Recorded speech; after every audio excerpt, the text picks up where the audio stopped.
Gold, trusted gold buyers. మీరు తాకట్టు పెట్టిన బంగారాన్ని విడిపించి ఈ రోజు ఉన్న మార్కెట్ ధరకు కొనబడను.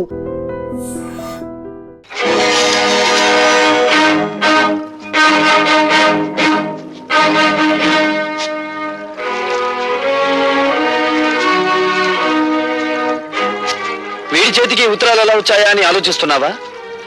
ఆ ఉత్తరాలు అందుకున్నావిడ నీకు భార్య, నాకు అమ్మ. అంటే నువ్వు భార్గవా నా కొడుకు అన్నమాట. నేను నీకు కొడుకునని చెప్పలేదే, ఆవిడ నాకు అమ్మ అని చెప్పాను. నేను జైలుకొచ్చాను అన్న నిందే నీ చేత నన్ను నాన్న అని పిలవనివ్వకపోతే ఇప్పుడు నువ్వు జైలుకొచ్చావు కదా బాబు. వచ్చాను. ఎందుకని? నీకు వారసుండి కనుక. అంటే నువ్వు హత్యలు చేయడంలో కాదులే, సంఖ్యలు వేయించుకోవడంలో మాత్రమే నీకు వారసుండి. నువ్వు చేసిన తప్పుడు పనికి నా తల్లి జీవితాంతం నరకయాతను అనుభవించింది. అనుక్షణం తను ఆవేదన అనుభవించిన నిన్ను పల్లెత్తు మాట అనివ్వలేదు. ఆ బాధని గుండెల్లో దాచుకుని దాన్ని మహమ్మారి జబ్బుగా మార్చుకుని చివరికి ప్రాణాలు పోగొట్టుకుంది.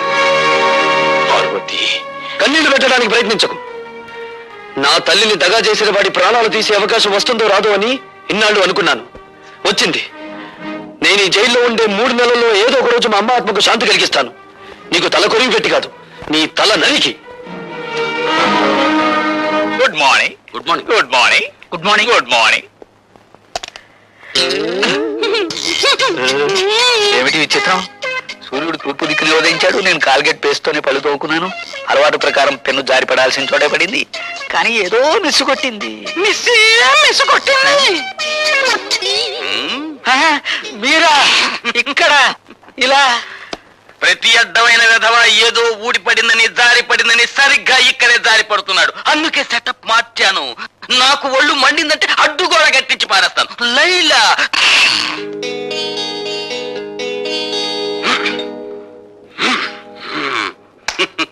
లైలా నిర్భయంగా ఉండు. ఇక నుండి ఇక్కడ పెన్సిళ్ళు పెన్నులు ఏవి జారిపడ. అమలత, వేయించావుగా శిక్ష, ఇప్పుడు ఓదార్చడానికి వచ్చావా? నన్నెవరూ ఓదార్చక్కర్లేదు, వెళ్ళండి. చూడమ్మా, పోలీస్ ఆఫీసర్ గా నా డ్యూటీ నేను చేయక తప్పలేదు. అంతకు మించి అతనంటే నాకు వ్యక్తిగతమైన ద్వేషమేం లేదు. పోలీస్ మనుషులు కదా, నా కన్నీళ్లు తుడవడానికి ఏదో ఒకటి చెప్తావు. బేబీ, నీకు మనసు బాగుండకపోతే చెక్కు బుక్ మీద సంతకం చేసిస్తాను. నీ ఇష్టం వచ్చిన చోటుకి వెళ్ళి విశ్రాంతి తీసుకోమ్మా. డాడీ, నేను లేకపోతే ఒక క్షణం కూడా ఉండాలని చెప్పే మీరు కూడా నన్ను పంపించాలని చూస్తున్నారా? అవునమ్మా, నేను ఎదురు చూసేది ఎప్పుడూ నవ్వుతూ ఉండే కూతురి కోసం. అంతేగాని నువ్వు ఒక్క క్షణం కన్నీరు పెట్టుకున్నా నేను ఓర్చుకోలేనమ్మా. అయినా అతనికి శిక్ష పడిపోయిన తర్వాత మనం ఇప్పుడు ఏమీ చేయలేం కదా. భార్గవ్కి 3 నెలలు శిక్ష పడినందుకు కాదు నేను బాధపడేది. రేపు అతను విడుదలై వస్తే అందరూ అతను ఒక ఖైదీలా చూస్తారు, అవినీతి పరుడని ఎగతాళి చేస్తారు. చూడమ్మా, అదే నీ బాధ అయితే అతను విడుదలైన తర్వాత సమాజం అతనికి అవినీతి పరుడు అని పేరు పెట్టకముందే నేనే ఒక కొత్త పేరు పెడతాను. ఏమిటిది? చీఫ్ ఇంజనీర్ గారి అల్లుడు అని. అవునమ్మా.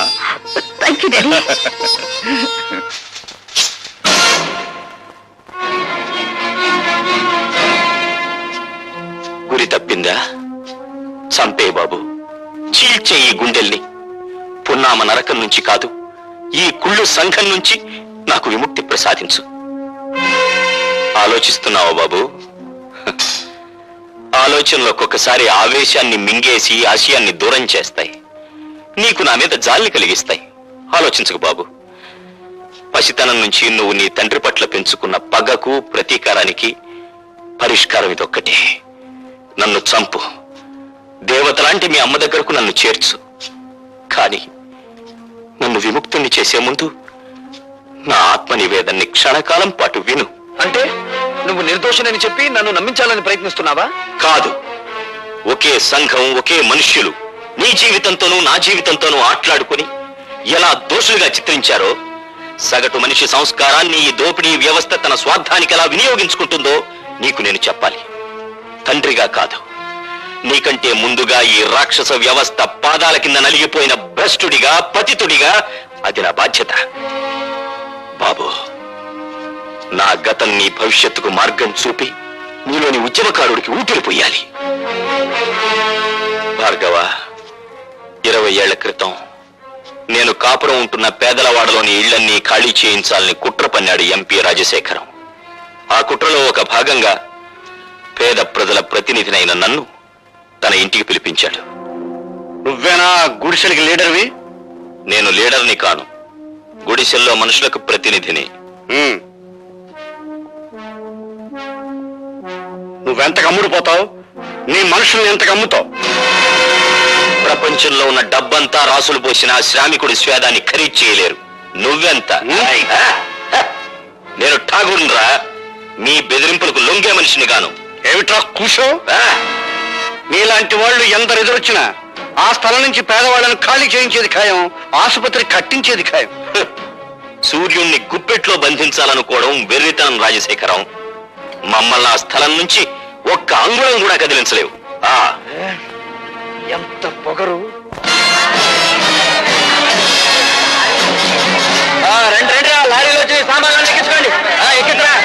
ఎక్కిద్దరా సామాను. జనార్దన్, ఏమిటిది? సామాన్ లారీలోకి ఎందుకు ఎక్కిస్తున్నారు? ఎందుకేటయ్యా, ఆ మహారాజు రాజశేఖరం బాబు పాక ఖాళీ చేస్తే 1000 రూపాయలు ఇస్తున్నాడు. 1000 రూపాయలు చేదా ఏంటి ఎరా? మా రోజా అట్ట నుంచున్నావేంటమ్మా, వెళ్ళి సామాన్ తీసుకురాపో. జనార్దన్ ఆగు. నువ్వు మా నాయకుడివే కావచ్చు, కానీ మాకు లాభం వచ్చేటప్పుడు మాత్రం ఆపటం మంచిది కాదు. మీకు లాభం వచ్చే పని చేయించానయ్యా. పాకకి 5000 చొప్పున ఇస్తానని రాజశేఖరం నా దగ్గర ఒప్పుకున్నాడు. రే, లారీలో ఎక్కించిన సామాన్ కింద దించండి. పాక 5000 ఇచ్చేంత వరకు ఎవరు ఖాళీ చేయొద్దు. ఏమండి, నిజంగానే ఆ రాజశేఖరం పాక 5000 ఇస్తానని ఒప్పుకున్నాడా? లేదు పార్వతి, నా వాళ్ళతో నేను అబద్ధం చెప్పాను. అబద్ధం చెప్పారా? అవును, డబ్బుకు లొంగిపోయి వాళ్ళు ఖాళీ చేయడానికి సిద్ధపడుతున్నారు. ఒకసారి భూమిని పెట్టుబడిదారులు ఆక్రమిస్తే తిరిగి అది పేదల చేతికి రాదు. ఏమిటి? 5000 ఇస్తే కానీ పాకలు ఖాళీ చేయరా?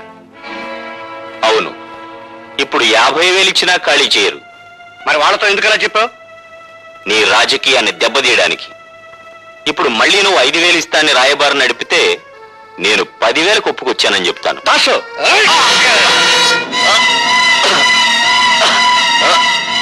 వీడిని మర్డర్ చేసి కాలంలో పారేనా? ఎందుకురా అనవసరమైన కేసు? వీడిని గోని సంచిలో చుట్టి గూడ్స్ బండిలో ఎక్కించు. 3 రోజుల తర్వాత వెనక్కి వచ్చేసరికి ఆ పాకల స్థానంలో మన ఆసుపత్రి పునాదులు ఉంటాయి. ఎలా జనార్దన్, సామాన్ లారీలకు ఎక్కించలేదా? డబ్బు ఉందే అటాక్ ఇచ్చమంటారు. డబ్బా ఠాగూర్ చేతికిచ్చి పంపించానే, మీకు ముట్టలేదా? ఠాగూర్కా? ఎరా దాసు? అవునండి, ఠాగూర్ చేతికి డబ్బిచ్చి మీ అందరికీ పంచమన్నారా? ఆ? పొద్దుటి నుంచి అసలు ఠాగూర్ ఈ పేటలోకి రాలేదు. పొద్దుటి నుంచి పేటలోకి రాలేదా?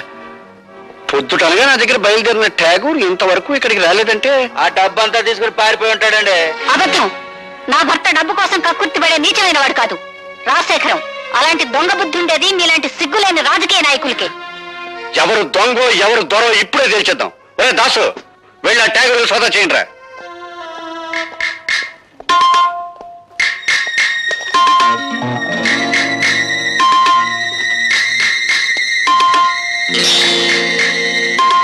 ఇదిగోనండి డబ్బు. ఏరా, ఇప్పటికైనా అర్థమైందా మీ నాయకుడి నక్క బుద్ధి? డబ్బింట్లో దాచేసి రాత్రి పెళ్ళం పిల్లలతో దాటేద్దాం అనుకున్నాడు. ఇలాంటి నాయకులు నమ్ముకుంటే మీ బతుకులు కుక్కల పాలవుతాయి. ఇదిగో జనార్దన్, ఈ డబ్బు ఇంటికి 5,000 చొప్పున నువ్వే పంచేయి. అట్లాగే బాబు. మరి దొంగ డబ్బు దాచి వాళ్ళు ఏం చేయమంటారండి? ఇంకా ఏం చేస్తారు రా, మోట ఇంటిని తాలెట్టండి, తర్వాత వీళ్ళిద్దరిని కొట్టి తరివేయండి.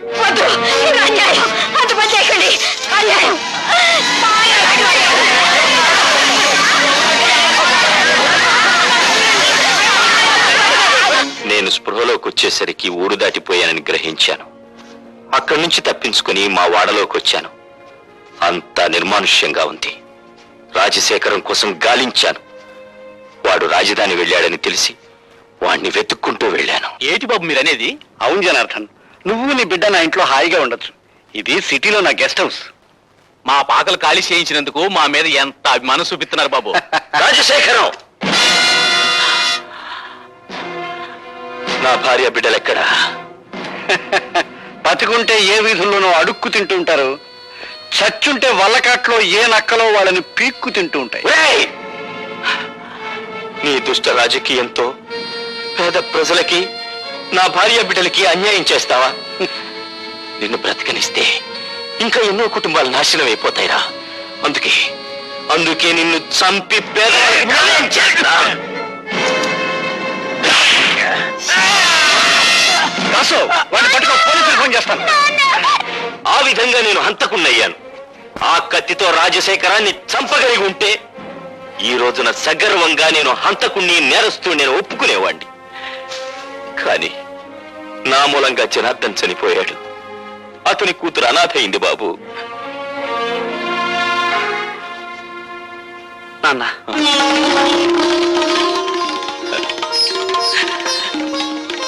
బాబు నాన్న, ఠాకూరు భార్గవ తండ్రి కొడుకులు. అంతేకాదండి, ఆ రోజా తండ్రి సాగుకు మీరెట్టా కారణమయ్యారో, ఆ ఠాగూర్ గారిని మీరెట్టా జైలుకు పంపారో కొడుకంతా ఎడమరి చెప్పాడండి. జైల్లో ఉన్న మనవాళ్ళు చెప్పారు. అన్ను 2 బ్యాటరీలు ఒకేసారి ఛార్జింగ్ అవుతుంది. మనం డేంజర్ లో పడకుండా చూడరు. నెగిటివ్ ని పాజిటివ్ తో కలవనివ్వను, నెగిటివ్ తోనే కలపాలి. దాసు, అర్థమైందండి. దాసు గారి దగ్గర పంచపచ్చ పరమాణాలు తినే మమ్మల్ని జైలు కూడా తినిపించేటట్టు చేసావు కదా. అందుకనే నిన్ను మట్టి కనిపించాలనుకుంటున్నాం. ఏడ్చారు, మీరు మట్టి తినకుండా ఉంటే చాలు.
జనార్దన్ నా మూలంగా చనిపోయాడు.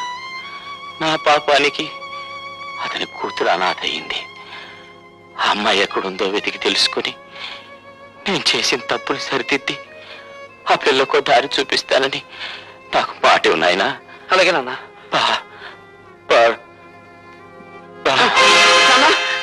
నాన్న,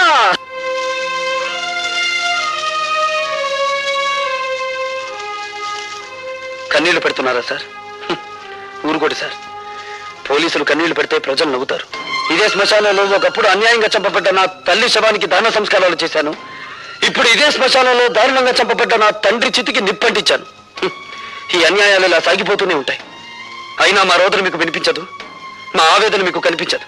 బట్ మిస్టర్ డీసీపీ, ఇప్పుడు కన్నీళ్లు పెడుతున్న ఈ భార్గవ జైలు బయటకు వచ్చేసరికి భార్గవ రాముడవుతాడు. 21 సార్లు క్షత్రియ సంహారం కోసం గొడ్డలిని వీరవిహారం చేయించిన పరశురాముడవుతాడు. నో మిస్టర్ భార్గవ, తల్లిని తండ్రిని పోగొట్టుకున్న నీ ఆవేదనను నేను అర్థం చేసుకోగలను. కానీ ఆవేశంలో తీవ్రమైన నిర్ణయాలు తీసుకోవద్దు. నాకు నీతులు చెప్పద్దు. అన్యాయంగా బలైపోయిన వంశానికి వారసుని నేను. అన్యాయాలు నిస్సహాయంగా చూస్తూ నిలబడే రక్షక బట్టల వంశానికి మీరు వారసులు. నాది కష్టాల వంశం, మీది కాకి బట్టల వంశం. దయచేసి నన్ను ఓదార్చడానికి ప్రయత్నించకండి. భార్గవ్ కేసు ఏమైంది? ఏమిటి అంత ఇంట్రెస్ట్? ఒకసారి ఇంటికి పంపావు కదా. నువ్వేం తెప్పడక్కర్లేదు.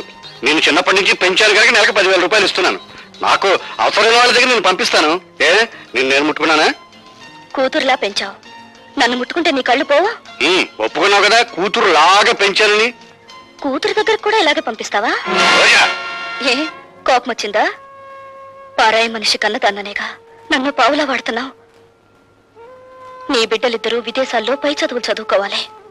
నేను మాత్రం నీ పని చేసి పెట్టడం కోసం పోలీస్ అధికారులకు, ప్రభుత్వ అధికారులకు బానిసలవ్వాలి. అంతేగా? ఏమిటి నోటికొచ్చినట్టు పేలుతున్నావు? ఆ రోజు నా చేతుల్లో నీ బాబు చచ్చాడన్న సానుభూతితో నిన్ను చేరదీశాను కానీ లేకపోతే నువ్వేమైదానవే? ఏ గంగలోనూ మునిగి చచ్చేదాన్ని. ఆహా, చూస్తూ ఉంటే నీలో ఏదో చాలా గొప్ప మార్పు వచ్చిందే. ఎవడి ప్రేమలోనే పడ్డావా లేకపోతే ఎక్స్పర్ట్ వాడి వల్ల పడ్డావా? ఒక మహానుభావుడు నా కళ్ళు తెరిపించాడు. ఆ మహానుభావుడి పేరు భార్గవేనా? అవును. అన్యాయంగా ఆ మనిషిని మీరు జైలు పాలు చేశారు. పిచ్చి పిచ్చి వేషాలు వేయకు. నా పేరేం రాజరాజ నరేంద్రుడు కాదు, సారంగధర చరిత్రను తిప్పి రాయించడానికి. ఏరా, దాన్ని కంటికి రెప్పలా కనిపెట్టుకుంటారా అంటే ఆ భార్గవ గడి మీద మనసు పెట్టుకున్న సంగతి నాకు ఎందుకో చెప్పలేదు నిన్ను.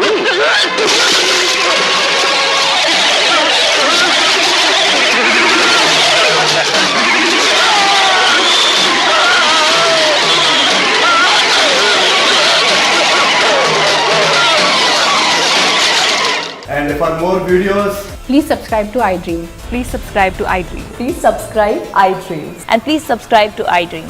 For more videos, subscribe to iDream. please like, share and subscribe to the channel. Congratulations, iDream. Subscribe to iDream. Subscribe to iDream. So subscribe to iDream Media. iDream ki iDream team andarki huge congratulations. Please subscribe iDream Media. Please subscribe to iDream. Subscribe iDream. Please subscribe to iDream. iDream అంటే నా కళల channel subscribe చేసుకున్న నోరు తిరుగుతలేదు. మీరైతే గంట గుర్తు కొట్టండి. For more such videos, please subscribe to iDream. Subscribe to iDream. Please subscribe to iDream. Please subscribe iDream Media. Please do subscribe to iDream. Please subscribe to iDream Media. For best entertainment and information, please subscribe iDream. And don't forget to subscribe to iDream.